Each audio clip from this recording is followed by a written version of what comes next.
Assalamualaikum warahmatullahi wabarakatuh.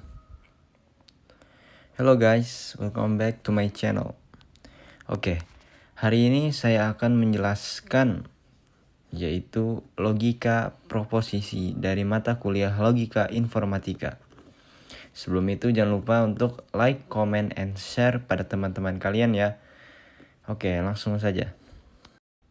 Sebelum itu saya akan memperkenalkan diri terlebih dahulu. Nama saya M. Fazli Anan. Saya dari Prodi Informatika 23A. NPM saya 23312072. Oke, apa yang dimaksud dengan logika proposisi? Logika proposisi adalah cabang logika yang mempelajari hubungan antara pernyataan proposisi. Pernyataan proposisi adalah pernyataan yang dapat dinyatakan benar atau salah. Dalam logika proposisi, kita menggunakan simbol-simbol dan aturan logika untuk menganalisis dan memahami benar atau salahnya pernyataan proposisi, serta hubungan logis di antara mereka.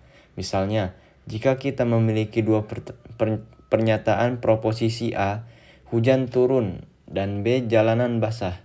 Logika proposisi akan membantu kita memahami bagaimana hubungan antara pernyataan A dan B.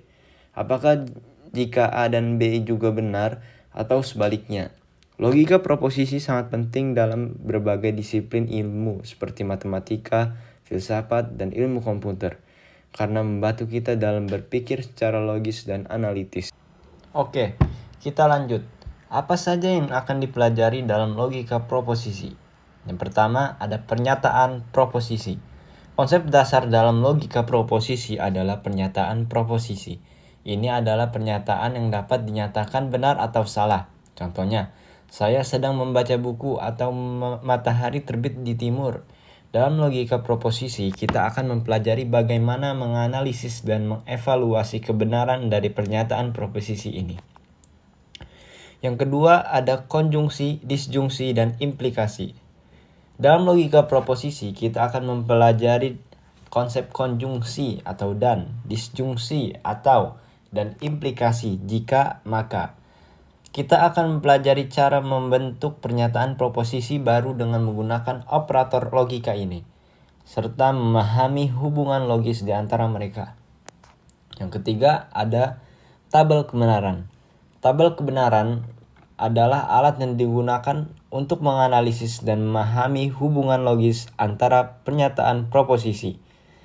Dalam logika proposisi, kita akan belajar untuk membuat tabel kebenaran untuk setiap pernyataan proposisi dan menggunakannya untuk menentukan kebenaran dari pernyataan yang lebih kompleks.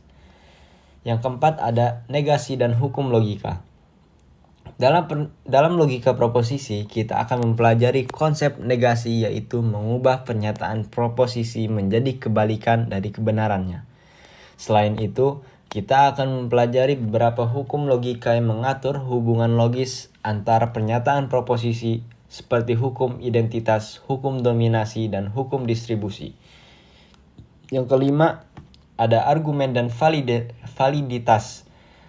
Logika proposisi juga mempelajari cara mengevaluasi argumen. Kita akan belajar tentang argumen yang valid.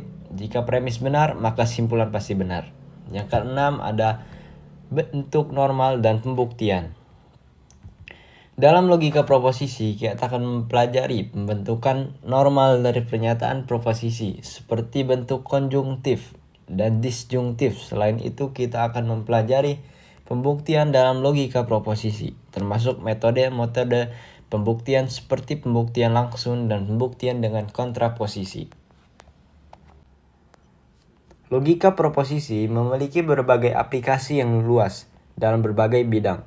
Yang pertama, pembuktian formal. Logika proposisi digunakan untuk pembuktian formal. Pembuktian formal adalah proses menggunakan aturan-aturan logika untuk menunjukkan bahwa suatu pernyataan atau teori benar secara logis. Yang kedua, penalaran dedukatif. Menggunakan logika proposisi untuk mencapai kesimpulan yang pasti berdasarkan premis-premis yang diketahui. Dalam penalaran dedukatif, premis-premis yang benar digunakan untuk menyimpulkan dengan pasti kebenaran dari pernyataan yang diturunkan. Yang ketiga, penerapan induktif. Penerapan induktif di sisi lain menggunakan logika proposisi untuk mencapai kesimpulan yang kemungkinan benar berdasarkan pola-pola atau kecenderungannya yang diamati. Dalam penerapan induktif, kita generalisasi data dan pengamatan tunggal menjadi suatu kesimpulan umum. Logika proposisi membantu dalam mengidentifikasi pola-pola dan membuat asumsi yang masuk akal berdasarkan informasi yang ada. Baik, ini saja yang bisa saya sampaikan. Kurang lebihnya saya mohon maaf. Jangan lupa untuk komen, like, and share pada teman-teman kalian. See you next time.